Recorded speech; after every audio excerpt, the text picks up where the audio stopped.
This is Norway, a land of mountains and fjords. The scenery may be breathtaking, but the terrain is mainly harsh and rugged. Its inhabitants have always had to plan ahead and work hard to earn a living. Our opportunities have been in what the land and sea could provide. Before the 1960s, no one knew that under the seabed, just off the North Sea coast, there lay a greater fortune than fish. Vast quantities of oil and gas that would transform the Norwegian economy. Today, Norway produces millions of barrels of oil every day for the world market. In the course of the first 50 years, we extracted about half of the oil resources. If we continue at the same pace, it is estimated to last for another 50 years. The fund is now the world's largest fund of its kind. The origins of the Norwegian Oil Fund lie in the 1960s. At that time, the Norwegian Prime Minister Einar Gerhardsen and his staff were laying down the foundation for a prudent management of our petroleum resources. In 1963, the Norwegian government declared sovereignty over the country's continental shelf. International oil companies with resources and experience were awarded exploration licenses, but Norway remained in control. In 1966, exploration began, and in the next 4 years, 37 wells were drilled. But nothing was found. Most of the oil companies had given up. Phillips Petroleum had only one well left to drill before it shipped out its last rig. And then, on December the 23rd, 1969, we finally struck oil. Ekofisk became the largest offshore field ever discovered. In the years to come, several more big fields went into production. Since then, Norway has been a world leader in offshore oil and gas exploration. The revenue from oil tax and the state's direct ownership has had a huge effect on the Norwegian economy, but it has been carefully managed by the government. For the first 20 years, the money was primarily invested in the oil industry and developing the country. But it became clear that oil revenues would be substantial, and the Norwegian Oil Fund was established by law to support the government's long-term management of petroleum revenues. In 1996, the first capital was transferred to the fund. The fund is owned by the Norwegian people and managed by Norges Bank, the country's central bank, on behalf of the Ministry of Finance.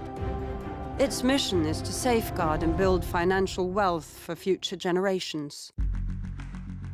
I think many experts told us that it was a bit naive to believe that a democratic society and a democratic system could manage such a big cash flow in a sustainable, responsible way.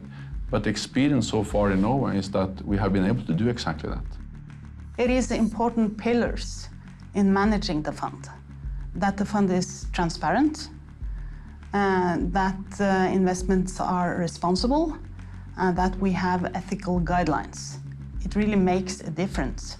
I think the size of the fund that we see today has exceeded all our expectations. The fund is the people's savings, which means that it needs to invest in a long-term perspective to make sure that we can benefit living generations and coming generations.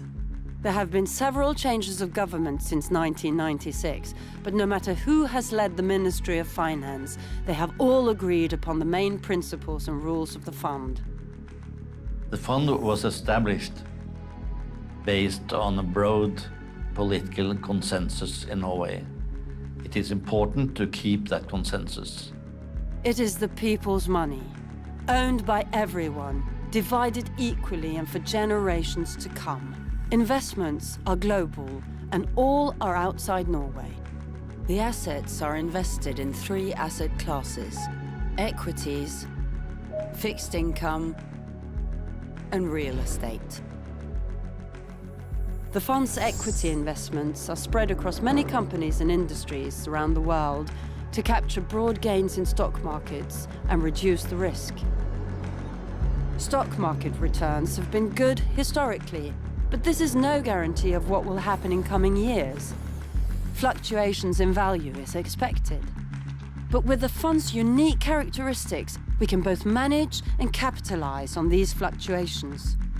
The largest geographic exposure is to Europe and North America, followed by developed economies in Asia, Oceania, and emerging markets. Fixed income investments are allocated to government and corporate bonds and securities, reducing short-term volatility. The investments in government bonds are allocated according to the size of the relevant country's economies. The fund is gradually increasing real estate investments to build a concentrated and global portfolio. The fund's objective is to achieve a long-term real return in excess of the growth of the global economy. Our global, diversified and long-term investments contribute to a sustainable world economy and a stable business climate. Norges Bank Investment Management is an active investor in about 9,000 companies worldwide. It promotes good corporate governance standards and encourages businesses to improve social and environmental standards. We safeguard our investments through our dialogue with companies, other investors, regulatory bodies, and other standard setters in the market. The fund is investing for future generations.